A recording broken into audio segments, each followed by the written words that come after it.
presidente Jair Bolsonaro fala em Brasília num evento ligado a um projeto de água potável nas escolas. Vamos ouvi-lo. Como a Argentina fez com a carne, congelou por 30 dias a exportação de carne. O que aconteceu? Não só faltou no mercado, mas como subiu de preço. Achando que com a canetada dá para você controlar a economia e atender a todos. Nós somos aquilo que nós produzimos. Pessoas que sequer deram água ao nordestino, as crianças em sala de aula, se arvoram agora em voltar ao poder. E repito publicamente aqui, nós temos que ter eleições limpas, eleições democráticas, que possam ser auditadas.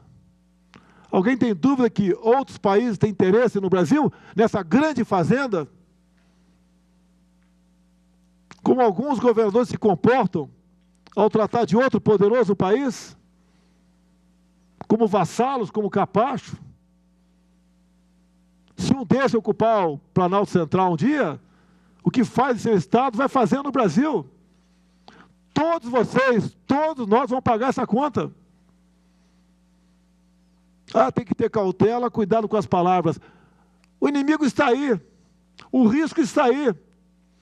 Ninguém quer nossas esposas, nossas noras, nossas filhas, passando a situação que as mulheres da Venezuela atravessam, que lamentavelmente daqui a pouco vai começar com a Argentina também. Primeira vítima é a imprensa. Não tem imprensa mais lá. A Argentina está se acabando também. E nós fazemos um evento, sim, um evento que toca o coração da gente, mas com 40 milhões de reais apenas, enquanto se gastava bilhões e bilhões, dezenas de bilhões, de forma irresponsável, para atender interesse de terceiros. Se nós não abrirmos os olhos, a bola da vez, brevemente, seremos nós. Porque um não quer eleições democráticas, o voto democrático, nós temos que abaixar a cabeça. Estão com medo de quê? Qual o poder do presidente do TSE ir para dentro do parlamento e rapidamente fazer a cabeça de várias lideranças partidárias para trocar integrante de comissão, para não ter o voto impresso? Mais claro do que eu falei, entre outros indícios, o que leva à conclusão de que houve um crime, leva à conclusão de uma prova, são os indícios. Aqui tem gente inteligente nessa sala aqui. Repito, vale a pena repetir. 0,39% das eleições apuradas de São Paulo, as apurações travaram. Pegar o Montezano, o garoto aqui, não precisa, desculpa chamar de garoto, quando tinha calça curta, por coincidência, né? Quando travou com 0,39%, foi feito um percentual de cada candidato naquele momento, uma fotografia, tipo do primeiro ao oitavo, com percentual, uma pequena parcela do eleitorado de São Paulo. Quando destravou, chegou no 100%, estavam as mesmas pessoas, candidato do primeiro ao oitavo, e o mesmo percentual. É mais fácil você ganhar 30 vezes na Mega Sena consecutiva do que acontecer uma situação dessa. Daí vem gente que fala, é confiável, é impenetrável. Queremos uma farsa ano que vem? Ou uma eleição marcada por suspeição? Quem perder entra na justiça. Quem vai analisar o recurso em última instância? Exatamente o que tiraram o cara da cadeia. Exatamente o que tornaram elegível. Exatamente o que os contaram os votos. Vão recorrer para eles? O presidente Jair Bolsonaro fala em Brasília nesse evento, Zaidan, e vem logo depois da cerimônia de abertura dos trabalhos do Judiciário, e o ministro Fux, já nos bastidores havia informação de que ele seria duro com relação ao governo, ou o que chamaram de insinuações do presidente para com instituições, no caso o TSE, e a relação direta também com o Supremo Tribunal Federal. E o ministro Fux abriu a cerimônia afirmando que a independência entre poderes não significa impunidade para atos contra instituições, entre outras coisas ditas. E essa participação do presidente Jair Bolsonaro vem logo depois, voltando a tocar nos mesmos pontos já citados em outras situações. Aidan. O Fux foi muito pressionado, né, a abrir com esse discurso. E a questão do Braga Neto, que também foi parte do discurso do Fux, ela precisa ser esclarecida, né? Porque o que nós temos é o ministro da Defesa dizendo que não falou, o presidente da Câmara dizendo que não ouviu. Então é preciso saber se falou e se ouviu. Se o Braga Neto falou, se o Arthur Lira ouviu. Se a reportagem do Estadão é verdadeira ou não. Ou se está baseada em alguém que construiu essa história. Se é verdadeira, é gravíssimo. Gravíssimo.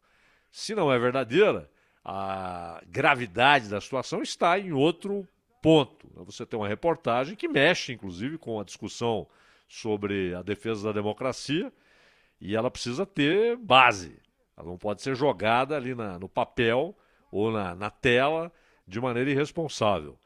E eu imagino, até pela maneira como o editor do jornal assumiu a defesa da reportagem inteira, que eles têm a comprovação daquilo que foi dito. Se não tem, jogaram com algo muito sério, né? Com relação ao Bolsonaro, ele está dizendo de novo, né, ele usa a expressão que se a eleição não for limpa, não haverá eleição democrática, né? E aí, claro, as pessoas dizem que não, ele está dizendo que não vai ter eleição. Não, ele está dizendo, até porque ele percebeu que não podia manter aquela frase, né? Se não for o tal voto auditável, não haverá eleição. Ele não pode dizer isso. Então, ele trouxe uma explicação, encontrou uma explicação. Não haverá eleição limpa. A eleição haverá, mas não será uma eleição de fato democrática. A vontade popular não será respeitada. E hoje, todos os que presidiram o TSE soltaram uma nota, inclusive alguns que ainda são ministros do Supremo, outros que foram, como Francisco Rezec, Sidney Sanches, e gente que está lá hoje presidindo o TSE, como o Barroso, que presidiu há pouco, como o Gilmar, que irá presidir em breve, como o Alexandre de Moraes, o Fachin. Todos eles escreveram que o sistema é auditável em todos os seus momentos. Ronald, passou da hora disso ser demonstrado de maneira didática, que todos nós possamos entender. É auditável, porque nós temos uma parte do poder dizendo que não é auditável, que não tem como auditar aquele negócio, e uma parte dizendo não só que é auditável, como é auditável em todos os pontos do processo, em todos os momentos do processo, o que é muito importante. Não basta dizer que é auditável só depois que chega ao sistema, que chega à justiça eleitoral. Isso tem de ser esclarecido. É preciso, se é uma fantasia que não é auditável, porque essa é a base do pedido do Bolsonaro e dos que defendem a impressão daquilo que foi digitado na urna, que é o que defende também o Ciro Gomes, né? Se é auditável, esse discurso cai inteiramente por terra. Aí não tem nenhum sentido você acrescentar uma maquininha lá que pode encrespar, que pode trazer mais problemas. Se não é auditável, então a discussão é boa. A discussão é boa e acho que ela pode até dizer não vai ser agora, porque agora não vai dar tempo. O Congresso não vai aprovar por N razões, não é nem o motivo em si, o papel em si, não é? É o momento político.